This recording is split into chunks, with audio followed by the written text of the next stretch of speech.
good time tonight? I said, everybody having a good time tonight? My name is Mike, the intern. Thank you so much for coming out to the 2023 Chiefs Happy Hour. You guys realize that the quarterbacks and rookies reported today in St. Joseph, Missouri, right? Go Chiefs! Go Chiefs! Right? So that's how we do this thing. This is like this is the pep rally for the season. This is the way we kick it off. I want to thank the Danan Pat. Everyone give him a hand. They did a fantastic job today. We also have some incredible sponsors I want to thank as well, and that includes Webster Carlton. Give him a hand, please. Also want to thank Marshall Chevrolet. Please give him a hand. The one and only Coyotes at Obi Cafe. Citizens Bank of Rogersville. Old Route 66 Wellness Dispensary. Hey, come on, man. It's legal. It's legal. It's legal. ADT Security Systems. Give him a hand. Godfather's Pizza. One more time. And finally, Coyotes Mix the Grill. Give them all a hand. Without them, this is not possible, so give them a big hand tonight. Thank you guys to our sponsors for being part of it. Okay. Who wants to come up first? All right, I guess since Dane is closer. Last year was the first year we had a chance to bring him down for this. I didn't know what we were getting ourselves into, but after last year, I felt that everyone that was here last year felt that he did an incredible job. He was a wide receiver for the team. He's now Mitch Holthus' partner. Everybody give your most amazing, warm Chiefs Kingdom welcome to Danan Hughes, please.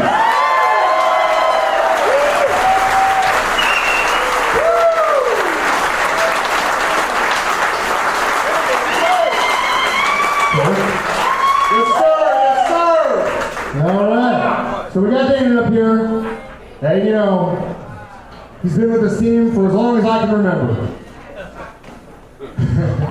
And he's usually the one that's up here making jokes about Ned Reynolds, but we'll get into that in just a second.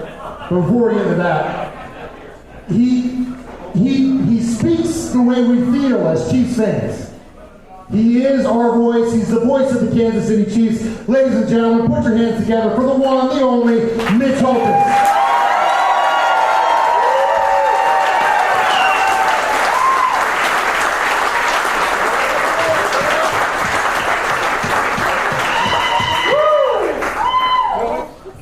All right. Now, before we get into this, everyone, that's Magic Tyler right over there. Wave to Magic Tyler. He's the man. Magic Tyler, could you please cue up the Ned Reynolds photo for me? Every single year, this young man sits up here on stage with me, and we interview these two, and we talk about the Chiefs, and we talk about what happened last year, we talk about what happened this year, what we can look forward to. But about a week ago, we're talking in the morning, and he looks at me and he goes, Mark, I got a problem. I got a Cardinals game to call on Tuesday night, and I don't think I can win.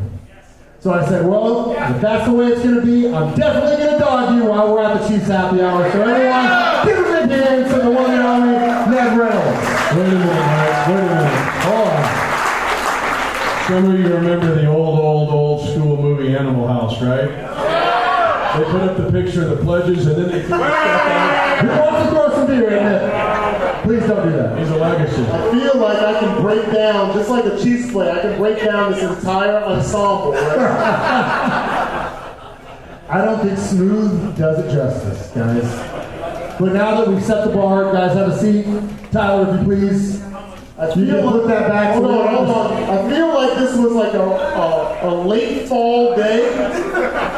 Probably a Saturday evening where he was going to head out on the town. He's got the pinstripes inside the pinstripes with a little bit of vertical help. And then to offset it with the tie, and then this is what gets you right here. Right there. Makes it pop. I see a little red in those eyes too, man. taken the day before the Battle of Wilson's Creek, 1861. Ladies and gentlemen, let's give it up for Ned Reynolds. We love him. You love him. I had to at least say hi to him while we're here. Tyler, you can flip that back, please. All right. So, I guess it's just me tonight. But first off, what an incredible season. Can we stop for a second? Of course. Before we do anything? Oh, yeah. I was kind of hoping you would do this. No. Just before we do anything, it's not often we see miracles in real life. And having Art Haynes be here tonight.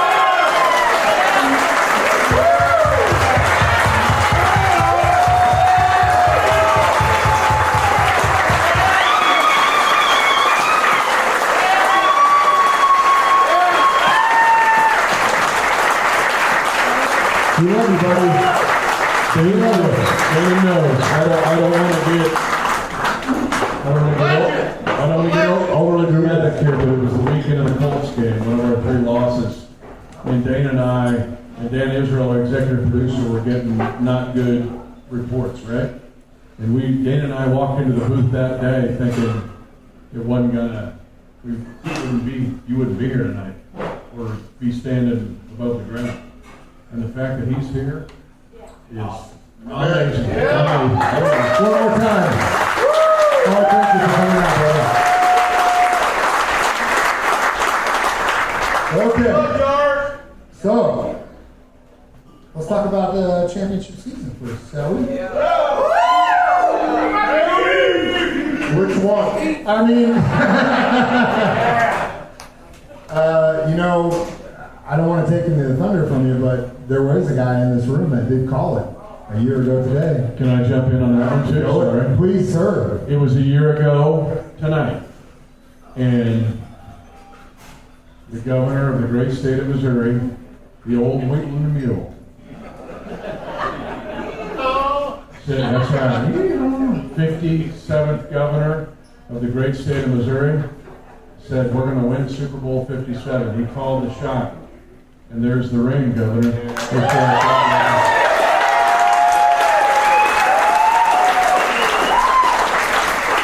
what happens.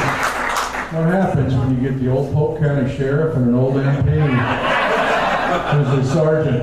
He don't take any crap. And he was feeling the same thing Danan and I felt the day we won the AFC Championship game against the Bengals, where all they did was talk crap on us for months and weeks and months and weeks, and that's when it came out. You can doubt the Chiefs, you can dislike the Chiefs, you can disrespect the Chiefs. You're going to have to deal with it. And I was feeling it. And nobody felt it more than Governor Parson than this guy right here, because I'm telling you, he played. And there's an edge to this cat. I called him JT, 383, Jersey Tough. 3 was his number at Iowa, 83 was his number with us. That's Hawks, yep. JT, 84 Hawks. JT, 383, but I could see it all week long coming up to that game, man. It was bubbling up in him, we win. Yeah. I will say that the governor made the call last year, and he also just told me in my ear he was going to tell me the Powerball numbers. What time is it? Oh, I got time. 1 billion. I got time. So, obviously, last year was magical. I feel like we're at that point as a team, and I never thought, as a fan, obviously as an affiliate, that we would ever be at that point where we would start to feel the hate across the league. You know, when you're on top, you got that target on your back. And that's the way it felt going into the last season. And what did you see in the locker room, how those guys dealt with that day to day? So, it's amazing the leadership of this organization. And we say for most of the year, and Brett Beats we trust, and Andy we trust. And then when we get little lulls like we do now, where there's not really any competitive sports going on, we start to try to figure out how we can pick apart things. And to this organization's credit, starting with Clark Hunt, there's nothing to pick apart. everything that we've done, everything that this organization has accomplished has been excellent. On the field, off the field, in the locker room, in the media, at the ESPYs, on Netflix, whatever it has been, it has exemplified the true nature of the Chiefs' kingdom.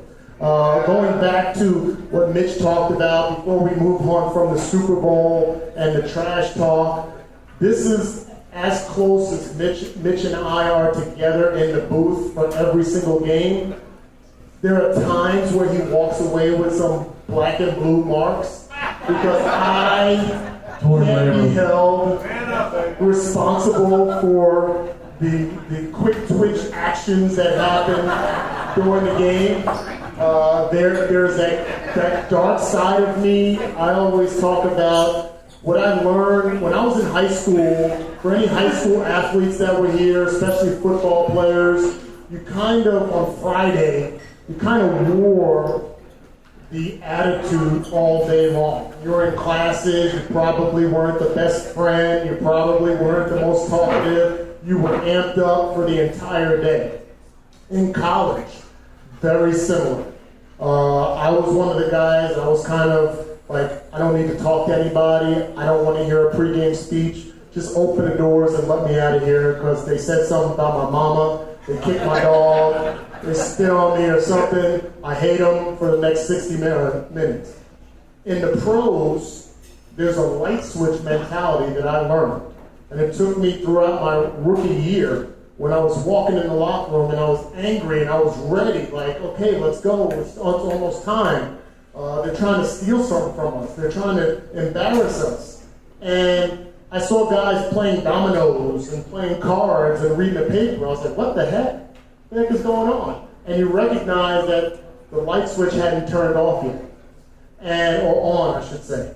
And then as the game came closer and you got to warm-ups, the light switch. And I remember Dave Redding was our strength and conditioning coach. We called him Red Man. And he would come in the locker room and he would just yell, like, because we had every minute, for anybody that has maybe not seen the locker room or noticed the dry erase board, back in my day it was a chalkboard, that's how old I am. But, and you would write down every segment of time from the time you were in the locker room to the time of the kickoff. So from 10:59, the specialist went out to warm up, and 11:04, the linebackers went out, and every segment was structured as an itinerary. And when Redman came in after warm-ups, he would say, 5 minutes. That's all he would say. 5 minutes. And it was like a dark haze went over the locker room. And everybody that went from playing cards and laughing and reading the newspaper, they went into a different trance. We went into a different trance. And so what I have seen that side, I've experienced that side. So when we see the greatness of this team, that's kind of what it resembles. They are fun-loving, they get off the bus, they got the characters, they wear the ensembles, some of them. I just feel like an old man because I wouldn't wear a lot of those clothes. But when it's time, the light switch goes on and it becomes a different atmosphere. And it starts with the leadership. They take on the identity of our leadership, and that's what the production on the field resembles. Mike, I'll say this, and I know, and Governor Parsons, a veteran, I was joking about it, but he's a former MP, sergeant. So, any veterans in here? And I'm curious, anybody got to give him a hand, right? Okay. I don't know if anybody in here is a West Point graduate. I've got a lot of friends who are West Point graduates, and that's whether you go to the Air Force Academy, Naval Academy, or West Point. What they taught me was you handle what's right in front of you at the time. And to Danan's point, our guys, I'm super proud of these guys, Mike. Super proud. It's only my 30th year going in for the 30th year in the league. But the 29th team, I have an incredible pride for because all they did was herd crap. We're going to be covered by volcanic ash by Halloween, right? Tyree Field's gone, you're going to finish fourth in the division, crap. the mayor of Cincinnati puts in a proclamation. We've all misspoken. But dude, when you put it in a proclamation, that ain't misspeaking. That's calculated. Our guys said nothing. They said nothing. It just hit people in the mouth. That's it. You have to have shoulder surgery. What comes to mind to me is, But the point is, they just handled it. yeah, They took care of it, and then, okay, it's the Eagles. Greatest defense in the history of man. More sacks than any team since the '85 Chicago Bears. The best NFL defense of all time. You've seen the skill shot. Let's do the predictions. What do you think, everybody? Eagles, Eagles, Eagles, Eagles, Eagles. Our guys, our offensive line, all I heard was crap. For 2 weeks, crap. Said nothing. Just took care of what was in front of them. I walked into the locker room after the game. Can't wait to hug anybody I can find. And the first thing I saw were those 5 starting offensive linemen sitting like from Danan to you. And they said, Mitch, how many sacks did they get? I said, 0. So, to answer your question, and it's just to accentuate basically what Danan said, our team that won Super Bowl 57 just handled it, what was right in front of them at the time. Tuesday, Wednesday, Thursday, Friday, for a span of almost 7 months. Hard to do in any endeavor, they did it. And that team, I'm so proud of these guys. extremely. And on top of that, it's got to start with Coach James Reed.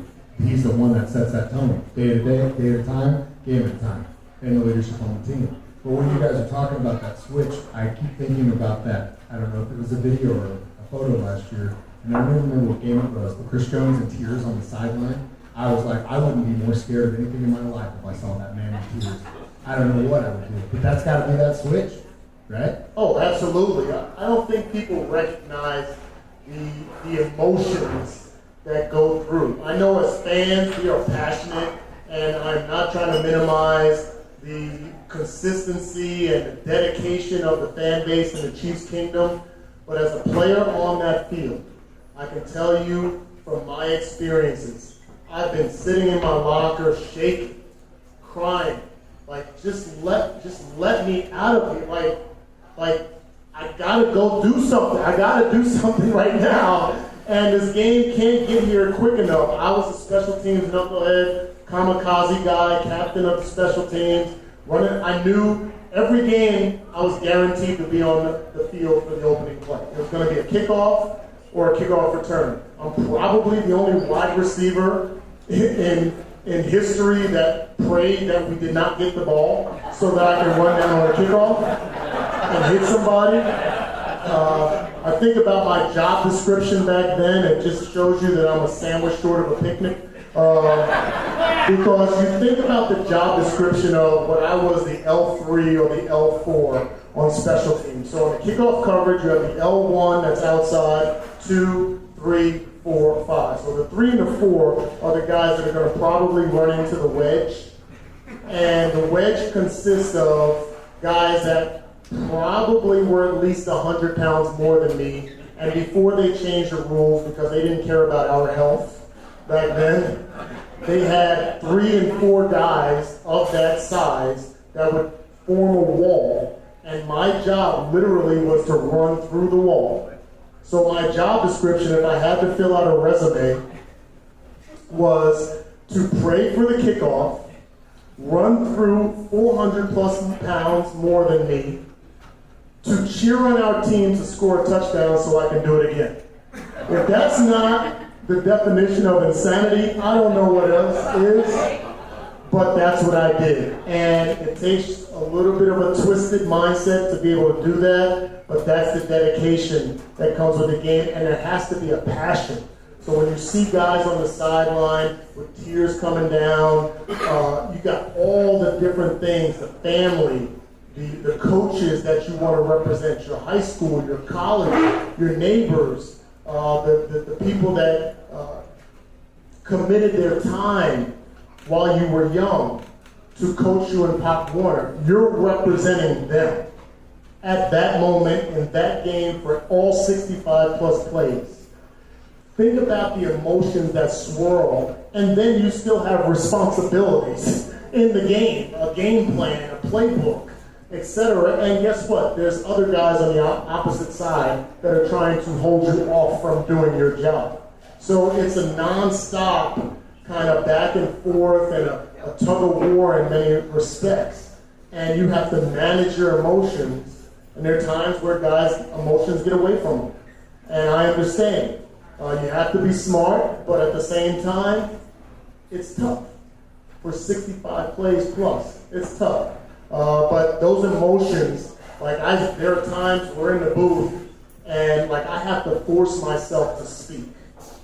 Because there are times where I get into that haze of a player, and I'm like, okay, Danan, you're not a player, you're broadcasting. You got to say something. Mitch is about to stop talking, and you got to say something after this. And when you see the winning of the Super Bowl, I just put my head down. I'm at the desk, and I just got my head down. Mitch is going through, his last spiel. And then I have to come in, and he's got so much energy, and I'm so emotionally invested, and I have to drum up inside of me within 10 seconds how I can paint some color on what's happening, or what just happened, or what we just did. And I gotta go home and take a nap after the game because of that. Mike, it's a big night for Danan. He got his copay down to $50 for his therapy sessions. It's a big night for him. Let's go! You can take the man out of Jersey. You can't take the Jersey out of the man. Forget about it. I call them the Jersey boys, the real Jersey boys. But Mike, we have to realize here, just to stop. Let's just pull the car over on the side of the road for all of us who have loved this team, most of us for all our lives, and realize what we're experiencing. You talked about being hated. We know about we hated the Broncos, and I hate those guys. How about hating the Patriots? Yeah, I hated them too. But why did we hate them? Because they win all the time. We have the best. This is not an opinion. This is empirical data. This run that we have had with Patrick Mahomes as the starting quarterback, and you could even extend it down to the 10 years of Andy Reid, we are by far the winningest team in the NFL over those spans. Okay, and so people don't. Our division, the Broncos don't exactly like it that we've beaten them 15 straight times.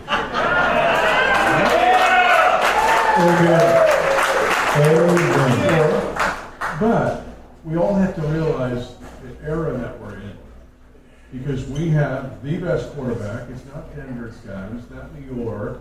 It's not us. We have him, and he's as humble. He could walk in here tonight and be as comfortable as any of us in here. I was with him this year in Tyler, Texas. I saw his dudes from Tyler that he's kept in his inner circle. I've seen his dudes from Lubbock who's kept in his inner circle. And you saw it. Anybody watch the Netflix quarterback stuff? Yeah. So I put on Twitter. Now the world sees what we see every day. Same with Kelsey. Kelsey's going, I don't have to, he told George Kittle, I don't have to be the highest paid tight end in the league. I want to be here. Plus, he's doing Saturday Night Live, right? He didn't do Saturday Night Live. The point is, we have some special dudes in the realm of professional sports. I don't care if it's the NHL or MLB. We have some unreal dudes that are one-of-a-kind people that are our team, the best to ever play in their positions, and the coach that's ours. And so, Mike, we're going into this season. I've seen where we got some stuff dialed up. Those dudes that hate us so much, they ain't seen it, what we're going to throw out. There's more stuff. But the point is, our guys approach this off season. I said it today on Color 10. We'll see it when you go home tonight. That our guys are approaching this year as if they've won nothing. That's the way they're wired. You have a special group. We're just living in an unusual, awesome time. So, enjoy it. Let's go get another one and kick some butt. You mentioned quarterback, which I was going to ask you if you guys have seen it. It's incredible. If you haven't watched it yet, please do. But the one takeaway, the biggest takeaway, is how humble a person that guy is. Like, Cousin's a great guy. You know, Marcus is. But you're talking about arguably one of the most important sports guys in the entire world who is worried about what his language is going to be when he's online. That's crazy. A guy who could literally do what he wants, when he wants, where he wants. That's humble, and that is why. That's the type of leadership, and we're so lucky to have him. 110%. That's what that documentary gave me, and I loved every minute of it. But yeah, what a humble guy. What a humble guy. I thought you were going to talk about Mitch and I's voices. I mean, By the way, Danan's really good at that. Have you noticed that? Every time Danan speaks, you're like, oh my gosh, it's the Old Testament. are you guys giving us Netflix residuals? But it just proves that they said I have a face for radio because they didn't give me a video camera. The heck? But in that series, and to your point, what you saw was Patrick Mahomes loves his team, loves his family, right? When his dad hugged him and said, "You're special," and then he gets the soundbite of what that meant to him with his dad saying it, but what he means to our team. I'll give you a story. We played the Tennessee Titans, and they played Malik Willis at quarterback, Tannehill's hurt, and we're struggling to beat these dudes. We got to beat them in overtime. Watching that and watching episode 14 of the franchise. Anybody seen that? Oh, yeah. Required viewing tonight. We've got our Queens of the Kingdom back here. One's going to give birth soon to another baby boy. Required viewing, episode 14. Ted Lasso's writers can't make it up. Ted Lasso's writers could not write this script. But you see what Patrick means to the team. We're struggling to beat the Titans and Malik Willis. After the game, it's a Sunday night game. They give Patrick what they always give, right, the Fickle Finger of Fate award to their best player. And he's like, this isn't mine. This should be the defense's. He walks in the next day to the defensive room and said, you guys deserve this. I don't deserve it. You guys do. And Spags said, it's only happened. Spags has been around for 400 years. He goes, it's only happened twice, once with the Giants. But he told that team, he told the defensive guys, this is why we get guys get their ass off the field, because we want him back on the field as quick as we can. Because Patrick loves his teammates. Part of his humility is he wants to raise everybody. We forget, we set an NFL record this year, you guys. We played 8 rookies on defense and special teams. It's an NFL record in the NFC Championship game in the Super Bowl. It's never happened. Part of the reason those guys could be so successful are guys like Mahomes and Kelsey, who are not defensive guys, are lifting those guys up and making them the best they can be. It's so underrated. Nobody talks about this. But it's a dynamic and a culture that, again, is very unique with Andy and Mahomes and Kelsey and how they permeate through the whole team. And it's arguably one of the youngest teams in the NFL right now. So that's got to make you happy for the future and the culture that they're building in Kansas City. Now the future. Obviously, we were kind of watching the D. Hopkins situation. He's now in Tennessee. My thought is, obviously, we want to get Jones to sign that contract. The next play is Snead, right? Your thoughts? So, regarding DeAndre Hopkins, I wasn't as vocal. I've gotten calls, you jump on somebody's radio show or Sirius XM calls during the offseason. What do you feel? What do you feel? I kind of danced around it because I didn't know 100% what was going to happen. But in my heart of hearts, I did not feel like that was going to be the best move for the Chiefs. And here's why. Not a negative towards DeAndre. He is an excellent receiver, probably a top 10 receiver in the league right now. He's been outstanding throughout his career. But I feel, and I don't know how Mitch feels, but I feel like we've been down the road of a wide receiver that demands high volume. And although we had a lot of success with Tyreek Hill, we've also shown that we didn't need that. And to go backwards to that, I felt like it would have been a backwards move for this offense. Doesn't mean we would have been worse, but I just didn't feel like it was right for this offense now. Once you've seen the daylight and the skies have opened up and you recognize that you have the mad scientist of offense in Andy Reid, and he develops offenses not just for your system, but for the success of everybody in it. So Noah Gray is able to make big plays because Andy Reid formulates an offense to help him be successful, and in the past, obviously, Eric Bieniemy. Why Sky Moore can come along and Kadarius Toney can come along, not just because they're talented, but because they have a coach that has designed a system where they can be successful in it. And everybody else boasts that, but not everybody can accomplish that. So when you think about adding in somebody like a DeAndre Hopkins, who's likely going to be happy with at least 10 targets a game, what does that look like when he doesn't get those 10 targets? Like Juju did last year, like MVS did last year. Will he still be the consummate pro and teammate? Will his body language speak volumes? When I sit up in the booth, I'm watching the game, I got 15 seconds maybe, 10, 15 seconds between every play to add some color to what happened. I'm also watching the body language of the guys on the sideline, in the huddle. I can tell you at times whether it's a pass or a run, because I remember when I broke the huddle when it was a run play. And I remember when I broke the huddle when it was a pass play. I'm ready to go, like I might get the ball. And if you've got a guy that's a high volume guy, and Patrick Mahomes is seeing Travis Kelce, he's distributing the ball the way he does, could that guy work in this offense as good as Hopkins is and still be at the level of what you need him to be from a leadership and presentation standpoint? I doubted that. So I feel very confident. We have 5 receivers on this roster right now that have had extensive NFL experience either with this team in important games or throughout the league. And then you have a complement of other guys around them that are going to work their way up. I feel like that's as good as any other team in the NFL, and I'm comfortable with it. Mike, the WR1 question that I get all the time is really a fantasy football question, right? How many play fantasy football, right?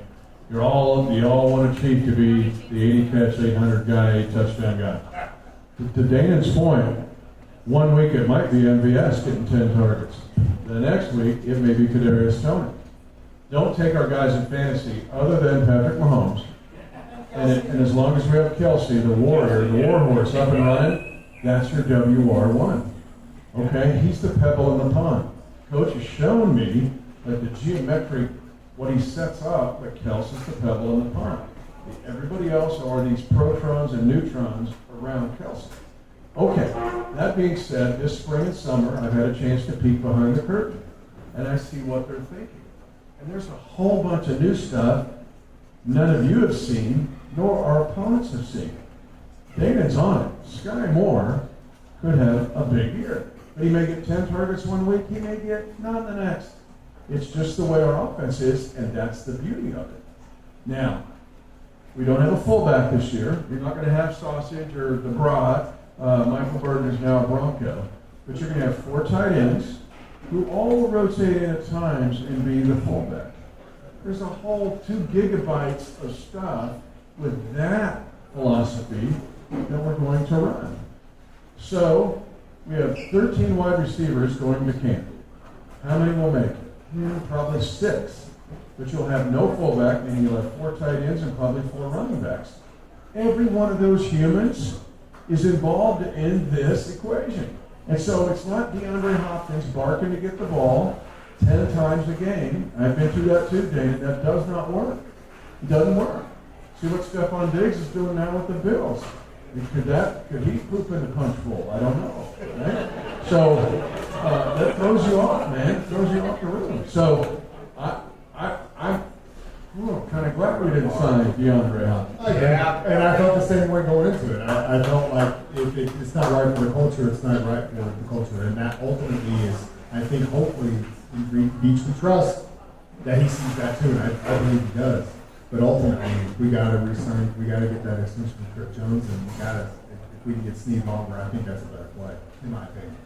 Steve showed us so much. And look at our cap. Right now, Chris is second in our cap behind Patrick, right? And his salary figure is big. If we sign him to a long-term deal, all of a sudden that salary figure goes down, and we can amortize what we pay him from a bonus standpoint, and actually frees up a bunch of cap room. which Mitch always wants. Always wants. He wants some drawer, petty cash in the right front drawer. Why? You get Carlos Dunlap later. You get Terrell Suggs later. He wants to do that knowing he can plug it in. If you get DeAndre Hopkins, you're done. You ain't going to get that guy. And so if Chris gets done, I hope he gets done. I'm with you. It's the big element here.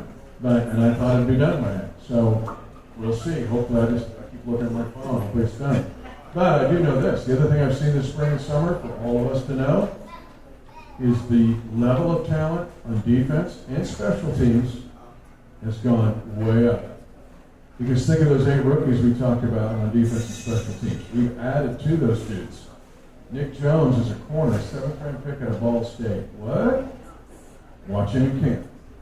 We get undrafted free agent guys like Isaac Moore from NC State, who should have been drafted, who reminds me of like Sam Mills, like he's so smart and tough. Like we just have better dudes. And now Spags, and people worry about pass rush, right? We don't have Joey Bosa, we don't have Nick Bosa. Karlaftis has had a big spring and summer. King Felix, and EK Stater's in here, Ema, right? Lee Summit kid, broke his hand last play of the Sugar Bowl, so he's been a little slow for him. But that also, much like our wide receiver position, is the sum of the parts. Mike Danan will be involved in that. You get Charles Omenihu from the 49ers. King Felix jumps in. And so it's not like, I got to get a guy and get 17 sacks out of Mike so I can win my fantasy league. Don't take our edge rushers in fantasy league. Take Nick Bolton if you've got a tackle league, you'll have 1,000 tackles. But the point is, we're just different. We do it different. The recipe's different. The grid's different. And we get a slot corner like Rogerius Sneed, who basically we cover up for not having Joey Bosa by having the best slot blitzer in the league. And when he blitzes, it's not a D-back blitzing. It's almost like you have an edge rusher blitzing, right? His target point, how fast he gets there, what he does. So think differently with us. We just have a different recipe on both sides of the ball and on teams. It's a great point. As speaking of notifications and the offensive side of the ball, I got a notification in my phone right before this thing was starting that Isaiah Pacheco might be filing the pup list. Do you know anything about that? Jump in there? Okay, I got concerns, right? And so I'm a middle child. I'm worried on that. Get the Chris Jones deal done. I'm with you on that. Jarrett McKinnon and Isaiah Pacheco did not rep at all in the spring and summer. Both were recovering from injuries. And for Pop, Pacheco, Jersey guy, he had shoulder surgery. He played with a torn labrum. The dudes are tough as nails, right? Jersey tough. So there is, don't put it on social media because we don't know. But there is some doubt going into camp when Pop will be ready to go. All right? Now, if Andy Reid is standing here and you go, gosh, I look at Andy, the only time I've been hit harder, other than Danan, like separating my shoulders, when I go, God, we don't have Pop. What are you talking about? We'll figure it out. There's a dude named Deneric Prince from the University of Tulsa who started at Texas A&M, Houston kid. When you see him at camp, or you see him preseason, or we'll talk about him, he is a Niall Davis clone. We actually put 34 on him. Like, are we trying to make him Niall Davis again? He becomes a possible piece to fill in and recover for him. The other thing is people forget we still have Clyde on the roster. Clyde got tons of rep this spring and summer. Okay? So it's just like, oh God, we're Pop may go to PUP. Well, it doesn't mean you shut down and we're going to be covering volcanic action again. We'll figure this out. I think also what you have to add to it is knowing the makeup of every guy.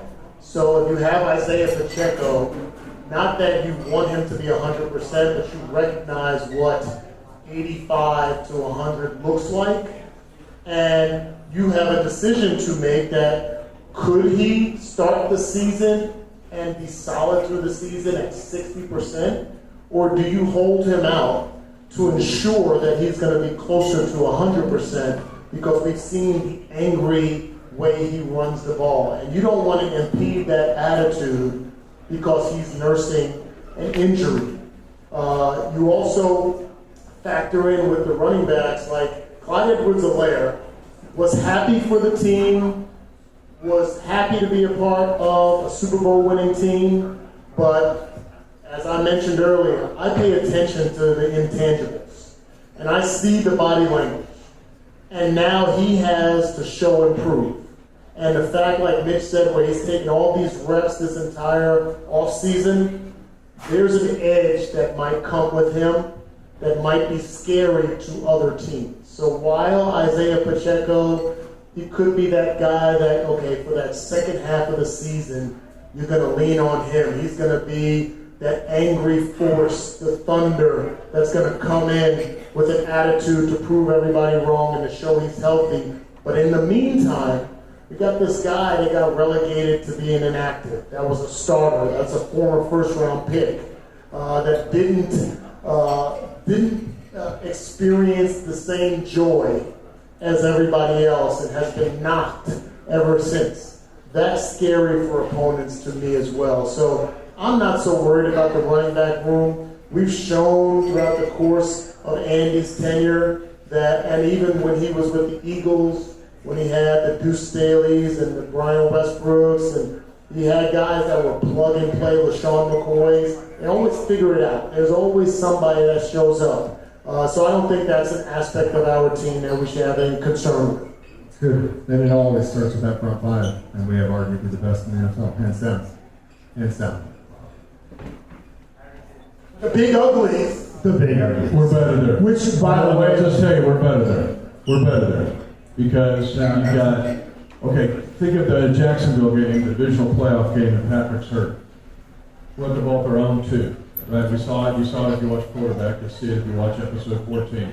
And here trots out Chad Henne in his 15th year playing his second playoff game in 15 years.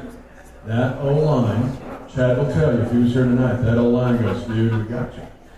And he's looking at Creed Humphrey, who's the best rated center in the league, right? Trey Smith, who you want, if the balloon goes up, go find Trey Smith, because he's Davy Crockett. He's the last man standing. Okay, and then Tooney is a stud.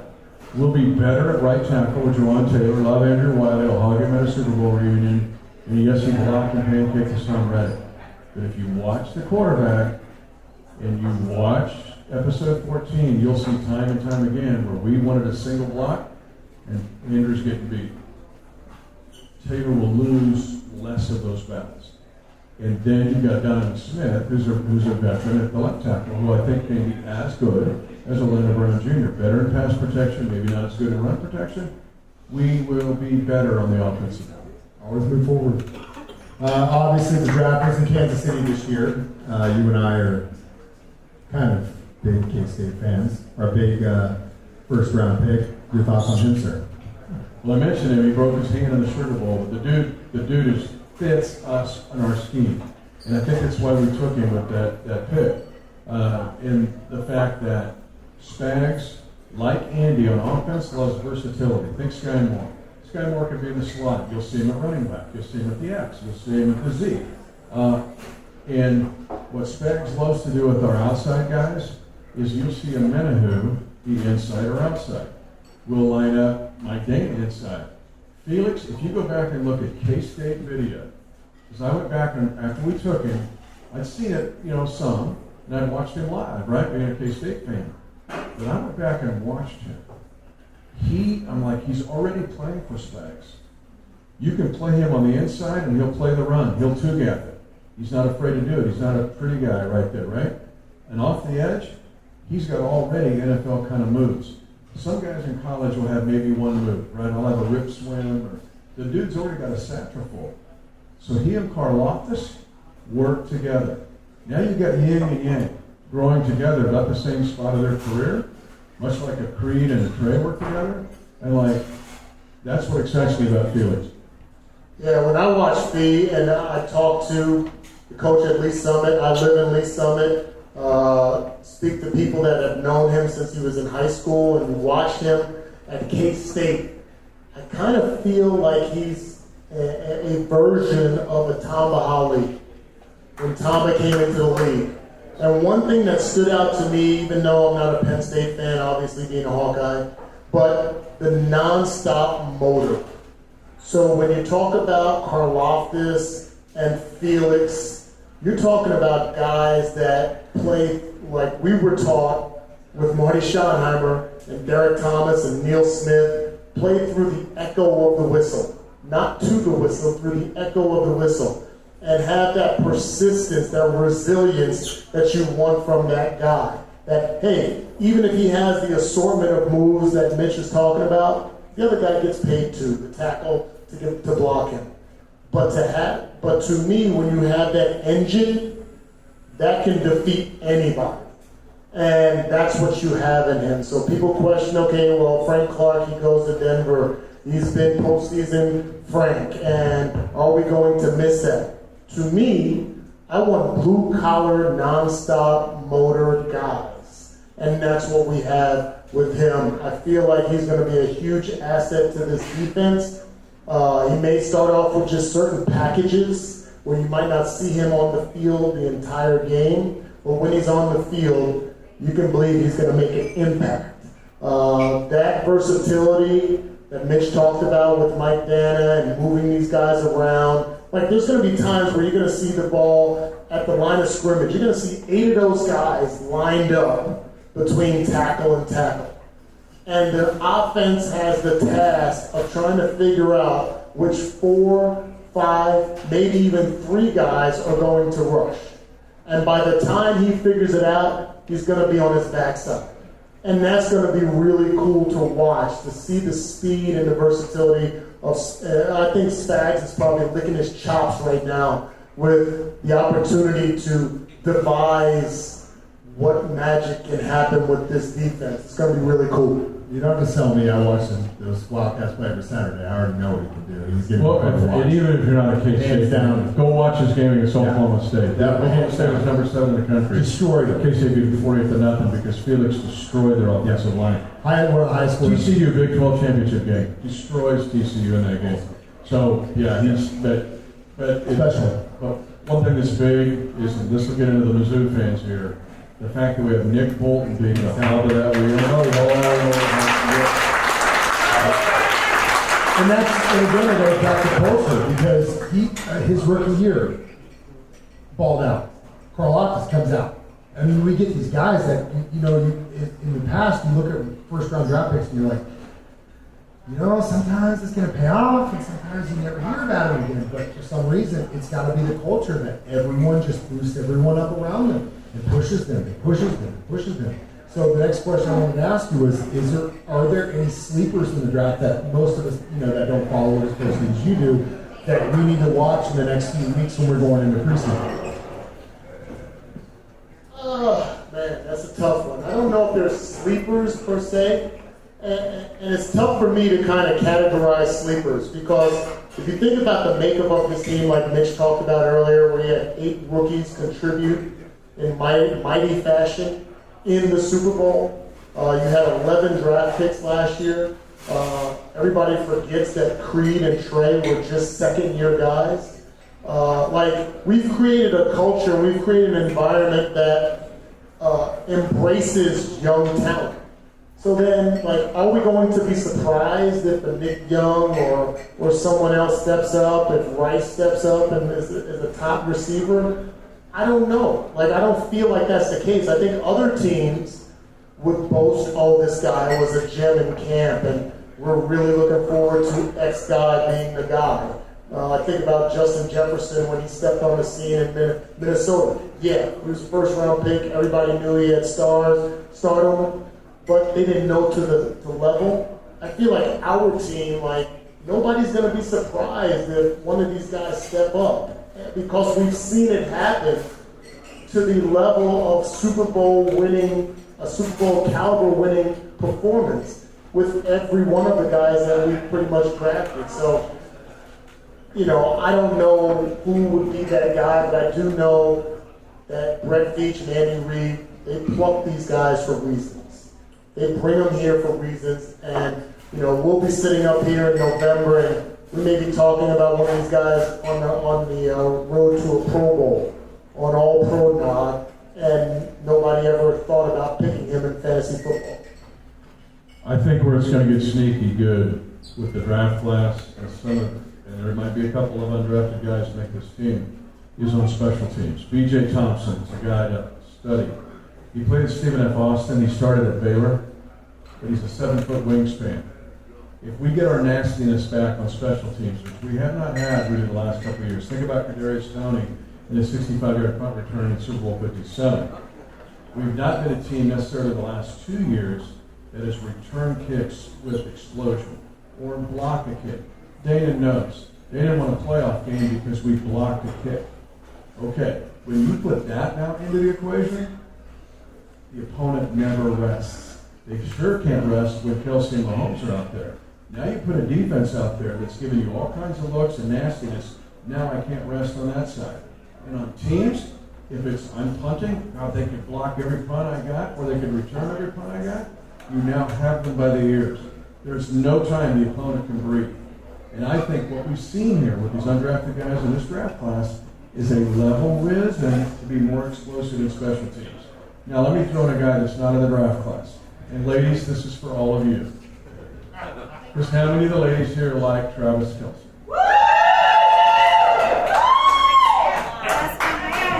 Dana and I talked for years about how we're going to get pressure off Kelce. And you think tight end, right? You think you're thinking about Noah Gray, and you're thinking, gosh, we have pressure off Kelce. Just wait till you see Drew Tranquil at camp. Okay, we signed Cool Boy to come in from the Chargers. Ladies will see Kelce. It's Kelce. Woo! Who's that guy? And his name is Drew Tranquil. He wears number 23, and he played for the Chargers. And Mike, he's good. He's really good, and he's very good looking, and he's really good, and he's super smart. And I told the guys and gals at Color 10 today, just mark it down on July the 18th. You can call me a fool, many do. Yes, I know. You call me a fool on Twitter. I know you. Drew Tranquil will win a game this year for us. Scoop and score, pick 6. Oh, he's covering Austin Eckler. He's running all these circle routes on us. Now Tranquil guards him.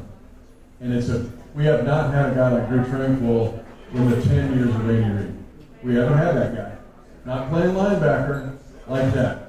Okay, at that level. He's that athletic and that good and that smart. He won't be out there necessarily when Nick and Leo's out there or Willie A. Jr.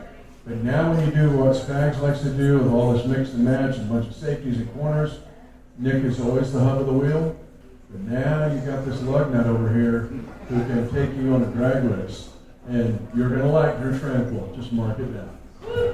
At the very least, you got at least 50 or 60 follows tonight on Instagram. All right, so this is the time of the night where I like to go around and if you guys have any questions for Mitch or Danan, please raise your hand. But I did want to see if Art, did you have any questions you want to ask these guys? I was going to ask about the quarterback series, but that's pretty well been covered. What? Obviously, you were impressed with the way Mahomes came across. The way Mahomes came across. But Art, let me tell you what's sneaky. I don't know how many have watched the quarterback series. I don't want to spoil it for you, and I'm not selling Netflix here. But what was very apparent on that, compared to Kirk Cousins, who you respect after watching it, right? Or Mariota. Watch when Patrick comes off the field. Every time he's got Nagy coming to him. He's got Coach coming to him. Look when Cousins comes off the field. Nobody comes to that dude. Maybe the trainer, because he's got the crap beat out of him for the 7th night. You okay? Did you see any coaches come up and go, what do you see? What do you got? When Patrick comes off the field, within 30 seconds, Nagy is there with the iPad. And he's surrounded by these NASA scientists. You've got the astronauts surrounded by Nagy. So what was apparent in the quarterback, the sneaky is the culture that Mike and Dana and I talk about, is the fact that immediately there's help for Patrick. What do you see? What do you like? What don't you like? Here comes Coach. In 30 seconds, it's Nagy. The next 30 seconds is Andy Reid. All right? Cousins does not have that in Minnesota. Sorry. And the communication with the players also. When I noticed Patrick, I played with some great quarterbacks. I played with Joe Montana. I played with Rich Gannon, Elvis Grbac, Steve Bono. some great dudes and great quarterbacks, very rarely do they come and ask us stuff.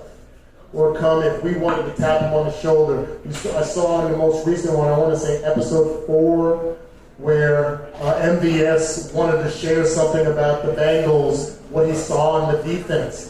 And Patrick says, hey, I'm sorry, man, I didn't get right to you. I was over talking with the coaches. What you got? This is during the game while the defense is on the field. And he tells him, I think we can run Bengal based on the adjustments by the safeties. And then the next time, he throws it over the top and a big play against the Bengals to MVS. The ability to have that kind of massive ability as a quarterback, but still be humble enough to take tidbits and morsels from your teammates shows that he knows a lot, but he's still receptive. And there's quarterbacks out there that feel like they know it all, they see it all, they're just going to trust this one quarterback coach or whatever the head coach tells them. But Patrick Mahomes, to me, that personal kind of touch, being personable with his players, and then me being a player knowing that he's actually the MVP and he's going to give me his ear for a few seconds, that adds so much more credibility, confidence in you as a player that guy is willing to listen to you and be able to make plays with you based on your input. That's what I saw on Netflix as well. And he's talking to defensive guys. Go back and watch it. How many times he's talking to defense. All right, defense, let's go. And compare that to how many times they show Cousins or Mariota. Tells you everything. I got one over here.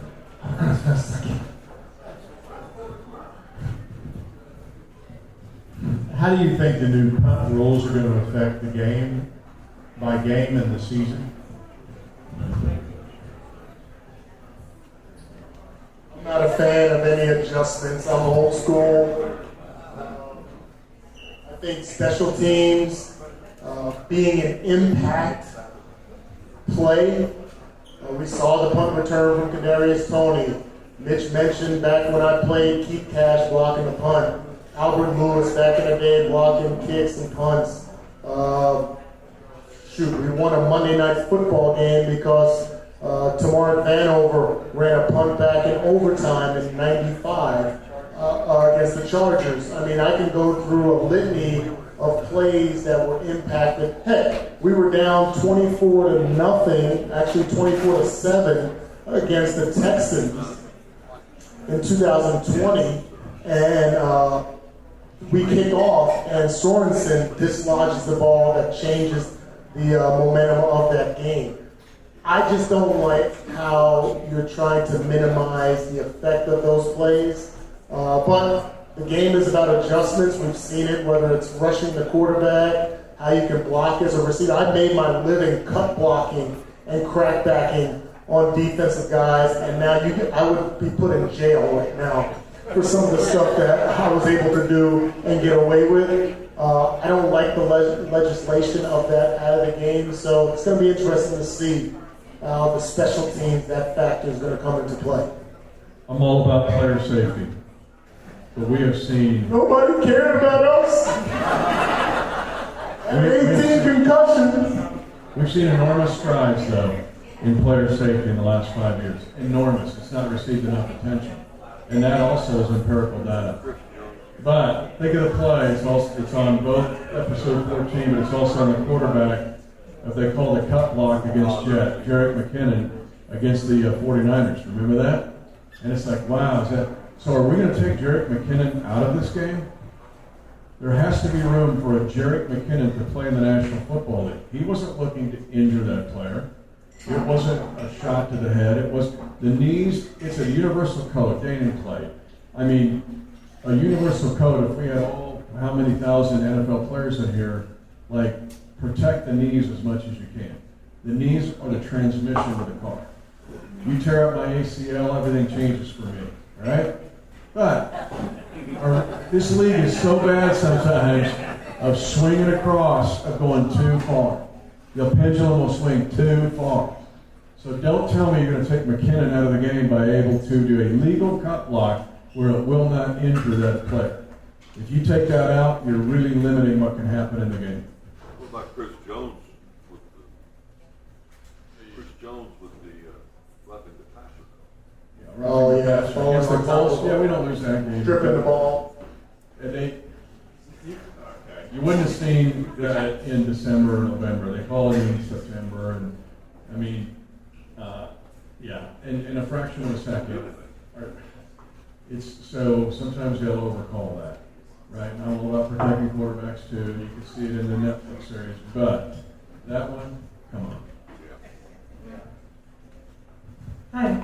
Hey, after seeing what we saw last week or this season, which team do you think is going to give us the most trouble next year? This year? I mean, I feel like the usual suspects will be in play. The Bengals. I think it's going to be interesting to see how the AFC East unfolds. I think there's going to be a surprise there where a team that we expect to be really good is probably going to fall short. Somebody's got to come in third place in that division. I feel like the Patriots are probably the fourth place, but somebody else has to be third place. And what that's going to look like. The one thing we do know is that we're everybody else's Super Bowl. Doesn't matter whether we play at home at Arrowhead or at GEHA Field, whether we play on the road, whether we're playing in Germany, we're going to be everyone else's Super Bowl. That can be scary for some, but I feel like this team and this organization has shown that they are up for the challenge. In our division, I mean, every year around this time it's the Chargers. They've been saying that since '95. I just don't buy into it. I think there's some fight in our division at some point.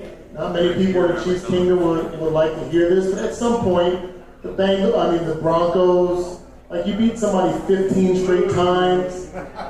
At some point they're going to win one. You just hope it's not this year. And then how does that impact that team from a confidence level? So in our division, I'd probably lean towards the Broncos being that team next to us.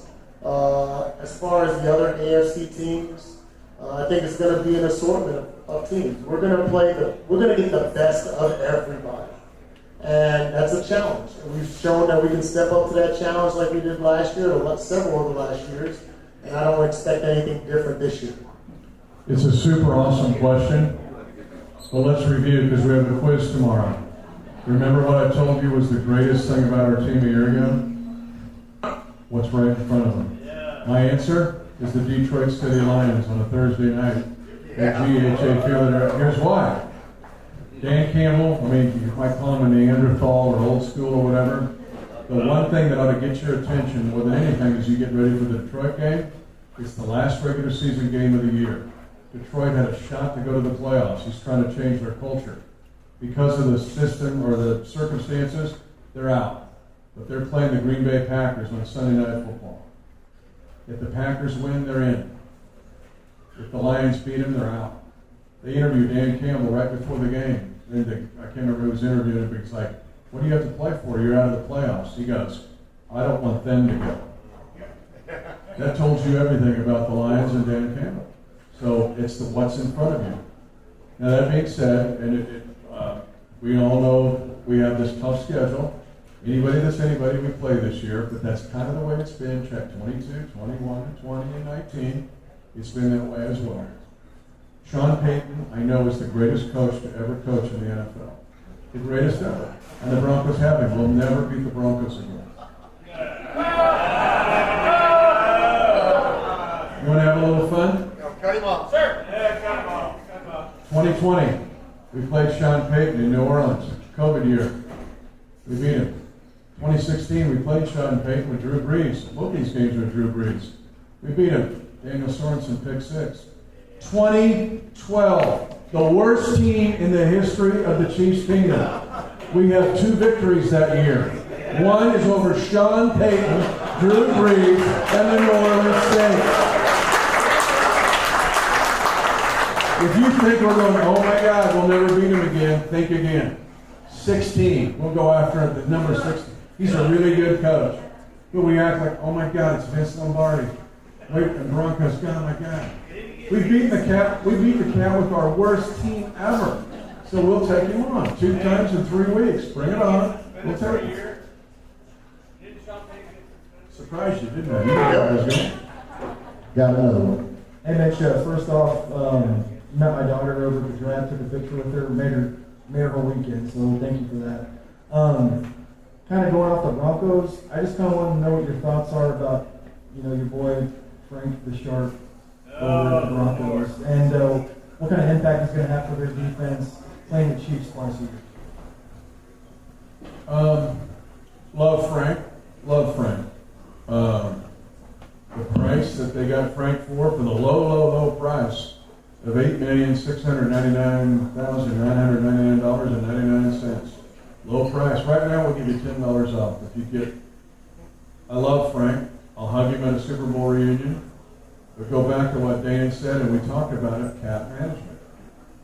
And go back to what we talked about with our edge guys. Frank was good in the playoffs last year. During the regular season, he struggled. Okay, every dude that we mentioned earlier will play the run on the edge, including Charles Amendment. They will play the run. Wasn't exactly Frank's deal. Sometimes he would. I'm not casting aspersions on Frank. For the price, where Frank's at in his career, where we're at in the salary cap, what we have to do, and Patrick's second lap around the track, is find the next younger version of Frank Clark. And we think by the collection of guys that we have, we can get his productivity. I love Frank Clark, postseason Frank Clark. He was a huge catalyst in the success of this organization in the Super Bowls. But I will just take a guy that I know is going to go balls to the wall. Might not be as good, but I know I'm going to get 110% every single time he's on the field. I played in an era where Neil Smith left Kansas City and went to Denver. Keith Traylor left Kansas City and went to Denver. I've seen that happen. And I know that when you have a great culture like we do, these guys recognize who can plug and play. So I'm not really concerned about that. Frank will be amped up. He'll want to show, just like everybody, you're human. You want to show the company that lets you go that you're the best, you're still the best salesman. You want to show that you can still produce. Guess what you're missing? He'll be amped up for that game, and you may see a higher motor from him than you probably will see the rest of the season for the Broncos. Doesn't mean that it's better than what we have right now for the price that we have right now. So I'm confident in our guys. I'm confident in Spags that they'll put them in places to be successful. And we've also seen guys step up in the postseason as well. So I feel like another year under the belt in this defense will bring some guys along to play special football and wreak havoc off the edge like we've seen from Frank Clark and other guys. Think Top Gun, the first movie. Hit the brakes and you'll go right by. We went right under Nick Bosa's armpit for a touchdown. He came up the field, we go right inside his armpit. Boom, touchdown, Kansas City. I love Frank, love it. You can go inside his armpit. We'll also be amped up for him. We also know when Frank sleeps, eats, when he flosses his teeth. So it's on. Good, he may get us. We may get him. Thank you guys for coming. I just want to say thank you for making the trip down again. We really appreciate it. I think I can speak for everybody when I say Springfield appreciates you guys coming down and making good stories. Thank you.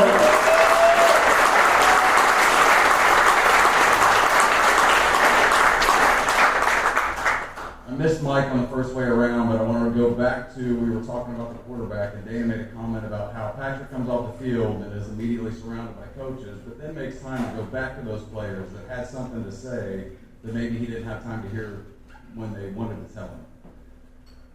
So with both of your experience in the NFL and all the time that you've spent around quarterbacks, I just kind of want to gauge, because after watching a few episodes, I haven't seen it all, and I appreciate the spoiler alerts, but what I see the most is I feel like his intelligence is just at a different level. Like he understands and processes things and can bring more information in, process it, and actually take action on it more than anybody that I'm only 46, but more than I've seen. And that show brought it out to me, and then you made that comment. I just kind of want to get your guys' take on what his intelligence level is on a personal level, seeing him day to day. People don't understand. People don't understand the magnitude of intelligence, and as you mentioned, the ability to process things that the quarterback position entails. Remember, there are people coming to decapitate you, and hesitation is not an option. And to be able to produce all the verbiage, to scan the defense. Mitch talked about the franchise and defending the kingdom and the quarterback series.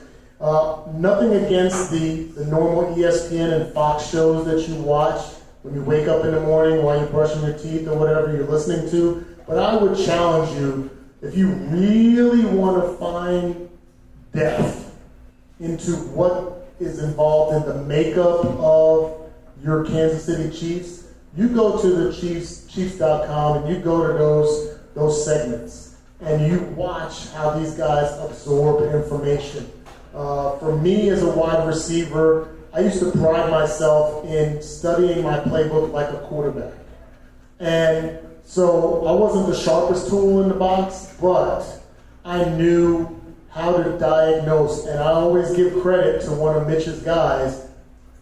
Bill Snyder was my offensive coordinator at Iowa before he went to K-State. That's how old I am. Sheesh. All right? And in one season with him, I recognized the depth of diagnosing defenses and the importance of being where you're supposed to be, why you're going to do this, what's going to be successful. And if you watch some of those segments, you'll see Patrick Mahomes, and he's studying film. And he says, well, I know when this guy lines up here, he does this. That guy doesn't even know he does that. That's the beauty of it. It's the great thing. When I used to stand out at wide receiver, I'd break the huddle. I'd look at the safeties. Any wide receiver will tell you, when you're studying a defense, you study the safeties first. So as soon as you break the huddle, you'll see receivers look out over the safeties, the middle of the field. Safeties didn't realize what they were doing was telling us what they were doing. They lined up at 9 yards versus 8 yards. They lined up with their left foot forward versus their right foot back. They lined up with their eyes in the backfield versus looking at me. They lined up on the hash versus 2 yards in the hash. What did that tell me about the entire defense? I'm sure there's some poker players in here, right? And you study tells of guys. A lot of times, you might go into the game thinking, okay, he's going to think I'm doing this, so I'm going to change this. How about 12 plays in on the first drive when you're gasping for air? You go back to your old habits.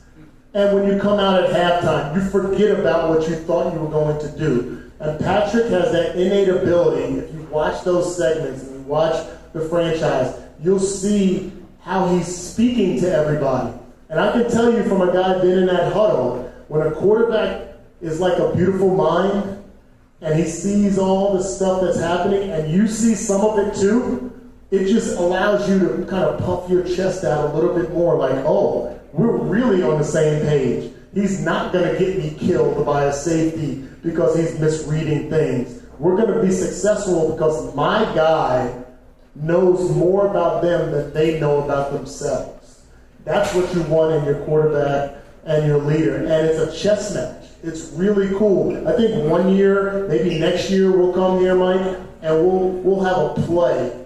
Maybe we'll do one play or two plays, and it could be a successful play. It could be a play that was a negative play for us. And I'd love to break down all that's happening in the play.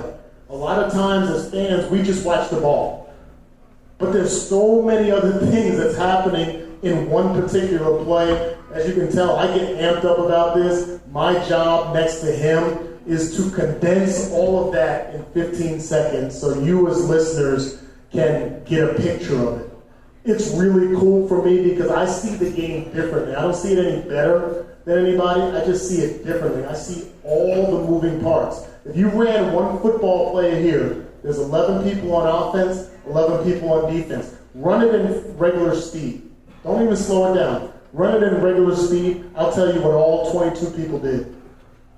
I'll tell you what happened in that play, why it was successful. Mitch talked about the play with Nick Bosa. We were talking about it before it happened. I'm like, oh, Nick Bosa's going to run upfield like this? Watch, we're going to do that. And I said it on the broadcast. But there's so many things that happen in the game, and it's so comforting to know you have not only the greatest player in the game of football as your quarterback, but a guy that sees it all in slow motion. And there's times where I'm giggling. If you ever listen to the radio, I giggle during some plays because there's a few times where I see what he sees, and I'm like, oh boy, this is going to be fun. As soon as they break the huddle, as soon as they have the line of scrimmage, it's 18 seconds left on the play clock, and he gets to scan the field, and I'm like, oh boy, this is going to be fun. I start giggling watching. Because you see it all, and it's really cool. Let me give you one play that answers your question. You'll see it on the quarterback, but you need to go watch it on episode 14 of the franchise. And it's the touchdown to Sky Moore in the Super Bowl 57. We're in the wrong formation. Okay? You don't see this on the quarterback, but on the episode 14 you do. Andy is running down. There's always an official in the AFC Championship game and the Super Bowl that's not part of the seven-man crew on the field. There's one on each sideline, basically a liaison. And Clete Blakeman is that guy. He's got coach is running down to Clete Blakeman to call timeout, and Clete goes, I don't have a whistle. I can't do this. And I think Greg Lewis grabbed, because Coach, he's got it. He's got it. You hear Patrick realize we're in the wrong formation for the call, but he sees the formation and how the Eagles will play. He goes, they're in cover zero. Stay there. KT, stay there, stay there, stay there. We're good. Because of his study, he knew, and where those guys were aligned, what the Eagles were going to do, and that Sky Moore would bust wide open. Coach wanted to call timeout. Best timeout we never got. Because the dude is so wicked smart. One thing I noticed, and I don't want to criticize Kirk. Kirk Cousins is a good dude, and you have so much more respect on him. But for the life of me, and I love the way he approaches family. And Danan and I feel the same way, and his faith is awesome. But for the life of me to take Tuesday completely off from football, being the quarterback of an NFL team with all that is on your plate, I don't see how that's possible. And he struggles even with the play calls. Remember, he's playing it back. He's got the tape, but he's playing the call back to him. Patrick is going, 39, scat, F-fly, drag, Z, Patrick's not struggling with it. Cousins is trying to get it down so he can take the huddle. And it's not, Cousins is good, but Patrick's on some other planet. And he's just so wicked smart. And I would add to that the metrics that are involved in the preparation for games.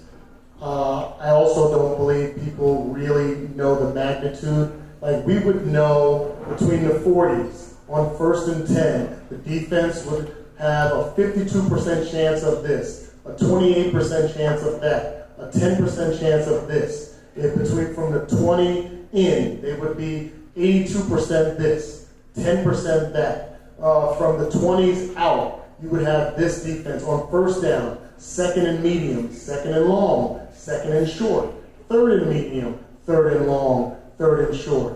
Fourth down, what would they have a high propensity of doing? This is all information that we're absorbing on Monday through Saturday before a game.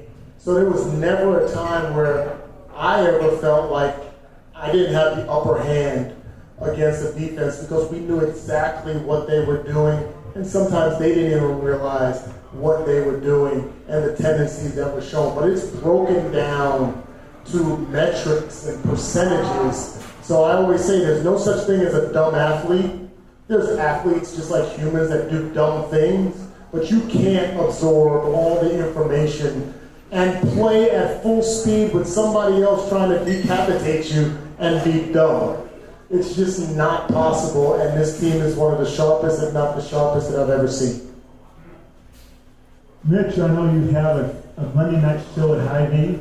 Just want to remind you, we have 2 Hy-Vees down in Springfield. We'd love to have you down on Monday night sometime. You know how romantic Hy-Vee is. It can be very romantic. No, this is for all the dudes. Gals, you had your moment. You got your key, Drew Tranquil, right? Dudes, go to Hy-Vee. You want it. It's better than pills or anything. You know, if you go to Hy-Vee, your life will change. I'm just saying. Romance for at least a couple weeks. Second off, there are quite a few defensive linemen still out there as free agents. Do you think we'll sign one of them? Maybe not right now, but later. Go back to what we said before. You know, Carlos Dunlap hadn't signed. Carlos Dunlap made a gigantic, no pun intended. And people, when we talk about Chris's sack against Joe Burrow in the AFC Championship game, and Chris, I interviewed him after the game, and Chris goes, he wanted to go against Adeniji, the right tackle. It's like, hey, he tells Dunlap, I'm going out, you go inside. I go, how'd that go over close? He goes, not well. But the point is, go watch the play on the quarterback or on franchise episode 14. Carlos makes that play. Because Carlos is so wide, and one of the things I'm going to do, and a feature I do a minute with Mitch, right? You see it on Color 10 every week, is I try to study the aerodynamics and physics of the throw. Watch Nick Bolton on the last play of Super Bowl 57. We only rush 2. He waits to make sure Hurts doesn't take off running, right? He comes in and is smart enough, Nick's super smart, where he flies up, doesn't go into him, but he affects the aerodynamics of the throw, and I didn't realize it until I watched that 10 times. And when the ball's released, the physics and aerodynamics is totally different. Carlos Dunlap does that because of his wingspan. It's one of those little nuances and underrated thing. And in that Burrow sack, Dunlap makes the big play. That he doesn't get the stat, Chris does, but he helps make that play. So you get Dunlap. I'd feel great if we signed Dunlap tonight. I'm buying you all beers. But keep the cash and the petty cash in the drawer. That's what Beach wants to do. I think we got time for one more. All right, so I know Mahomes and rookies reported today in training camp, and I'm sure you're going up to San Joe here pretty soon. Mitch, what is the position group battle you're looking most forward to watching over these next few weeks, and why? Wide receiver. There are 13 of them in camp, and I think 6 will make the team. But here's where we missed. He knows. He made his living doing it. 4 of those 6 better be special teams demons. Justin Watson can play teams. He can not only return a punt, he can cover kicks. Everybody's in love with Justin Ross. He got the ceasefire done with Russia, and he cured cancer. Right? He has brought world peace to.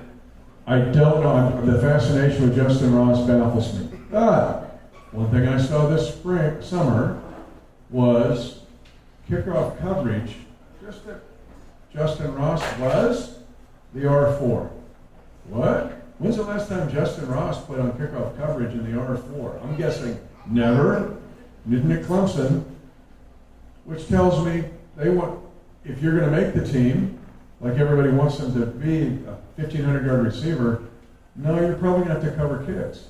But that's the big one. It'll be every day with those guys, every day. The rest of it would be the mathematics and how this is all going to go. No fullback, 4 tight ends, 4 running backs. How many offensive linemen? If we keep less than 10, we're going to be cutting a really, really good offensive lineman. And how does all of that mathematics shape up on defense? And how many on offense and how many on defense? We're at that point now with this team because of our talent level. That's not a super sexy answer, but it's something we watch every day, starting tomorrow at camp, even with the rookies and the quarterbacks. Yeah, I would add to that. Wide receiver comes to mind, but I'm going to say defensive back as well. But I'm going to just an inside perspective from a wide receiver standpoint, because Mitch talks about the special teams factor. Prior probably unlike any other position on the field besides offensive line. Your wide receivers likely have never played special teams outside of being a punt returner or a kick returner, mostly in their life. I can speak from my experience. I'm on practice squad for the first 9 weeks of the season, my rookie year. Fred Jones goes down with an injury. I think Dale Carter wound up being injured. And Marty Schottenheimer literally comes up to me and says, Danan, can you punt return? Now, I never punt returned in my life. I kickoff returned in college, but I played baseball. Many people don't realize I played professional baseball before I played professional football. I played with the Milwaukee Brewers after playing college baseball and football for 2 years.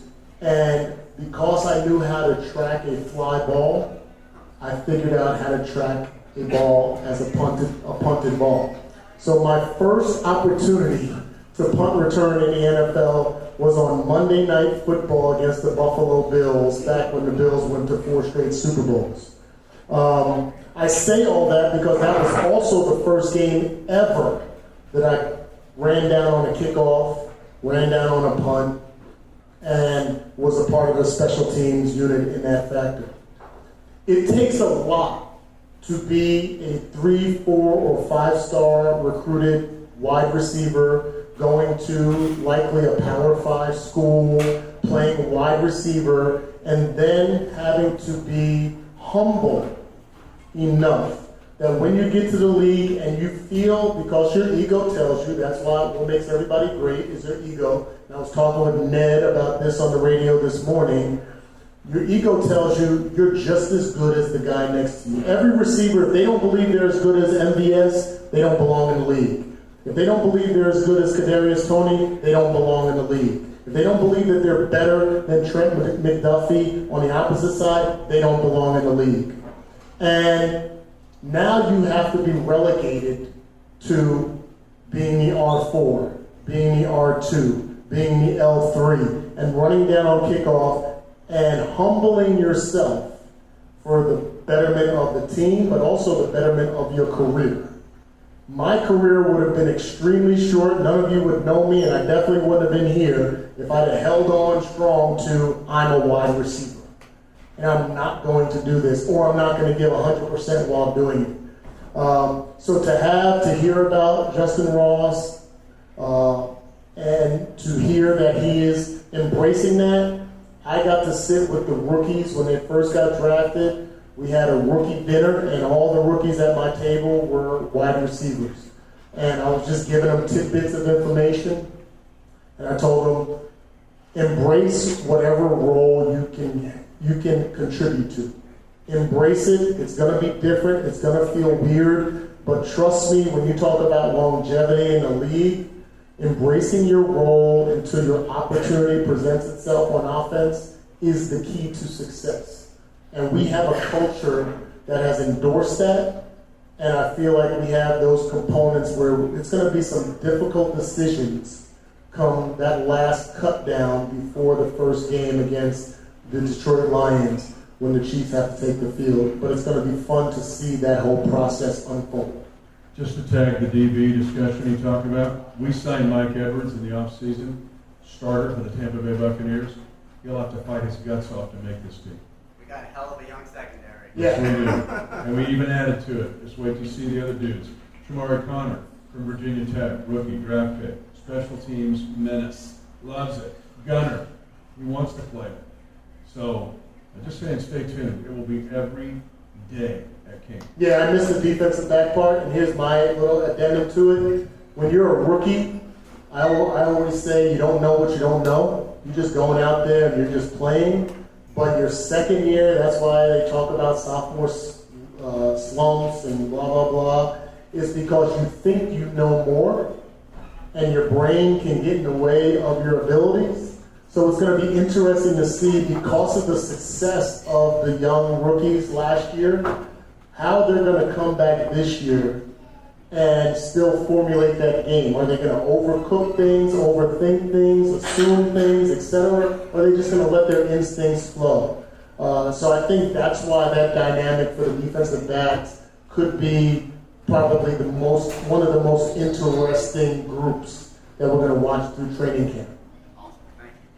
Guys, that pretty much brings us to the end of our evening. Everyone please give a big hand to Danan Hughes and Mitch Holthus. Thank you guys so much for coming down. You know they're about ready to go to Joe and deal with this thing for the next 6-7 months. So thank you guys again from the bottom of our hearts. And just remember, guys, forget Viagra. IV changes everything. Also, if you guys love these guys so much, do you know that last year we made it possible to where you can actually sync the TV broadcast to their radio broadcast?